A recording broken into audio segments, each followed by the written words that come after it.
కాంగ్రెస్ అగ్రనేత రాహుల్ గాంధీకి పెళ్లి కాలేదని చిన్న పిల్లగాడిని అడిగినా చెప్తాడు. ఆయన దేశం కోసం పెళ్లి చేసుకోకుండా పోరాడుతున్నాడనే కాంగ్రెస్ పదే పదే చెబుతోంది. అయితే ఇప్పుడు తాజాగా రాహుల్ గురించి హార్ట్ బ్రేకింగ్ వార్త ఒకటి బయటకు వచ్చింది. ఈ విషయాన్ని బంగ్లాదేశ్ కేంద్రంగా వెళ్లబడే బ్లీచ్ అనే పత్రిక చెప్పింది. ఈ పత్రిక చెప్పిన దాని ప్రకారం రాహుల్ గాంధీకి ముగ్గురు అమ్మాయిలతో సంబంధం ఉందట. రాహుల్ గాంధీ విదేశీలో చదువుకునే రోజుల్లోనే తన స్నేహితురాలతో సంబంధం పెట్టుకున్నాడని ఈ పత్రిక చెబుతోంది. ఈ పత్రిక ప్రకారం రాహుల్ కి మొదట నోల్ జహేర్ తో సంబంధం ఏర్పడింది. ఈమెనే ప్రిన్సెస్ నోల్ అంటారు. ఆఫ్ఘన్ రాజు మహమ్మద్ జరీఫ్ షాకు ఈమె మనవరాలు. ఈమె తండ్రి ప్రిన్సెస్ మహమ్మద్ దావూద్ పస్నూరి ఖాన్. ఈయన ఆఫ్ఘన్ మిలిటరీలో 2 లెఫ్టినెంట్ గవర్నర్ గా పనిచేసేవాడు. ఆమె తల్లి పేరు ప్రిన్సెస్ ఫాతిమా బేగం. ప్రిన్సెస్ నోల్ తో రాహుల్ సంబంధం కొన్నేళ్లుగా కొనసాగుతుందనే ఆమె ప్రెగ్నెంట్ కూడా అయిందట. తర్వాత వీళ్ళిద్దరికి బ్రేకప్ అయింది. కానీ రాహుల్ గాంధీని పెళ్లి చేసుకోవడానికి ఆమె క్రిస్టియానిటీ కూడా వద్దనుకుందంట.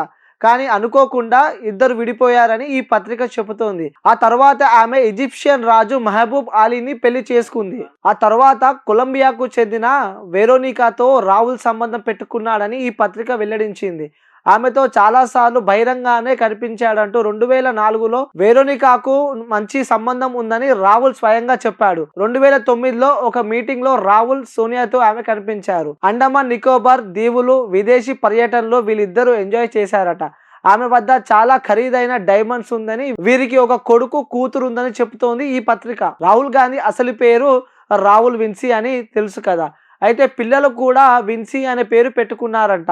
2019లో ఈ విషయం అందరికీ తెలిసింది. నాక్యూ విన్సీ అనే అబ్బాయి 19 ఏళ్ళు, లిమిక్ విన్సీ అమ్మాయి 15 ఏళ్ళు ఉన్నాయట. ఇక 2003లో జాన్ ఎం ఎట్టి అనే ఒక వ్యక్తి ఓ పిటిషన్ వేశాడు. తన గర్ల్ ఫ్రెండ్ జువానిటాతో కలిసి ఓ రెస్టారెంట్ లో 3 రోజులు రాహుల్ గడిపారని అతను పిటిషన్ వేశాడు.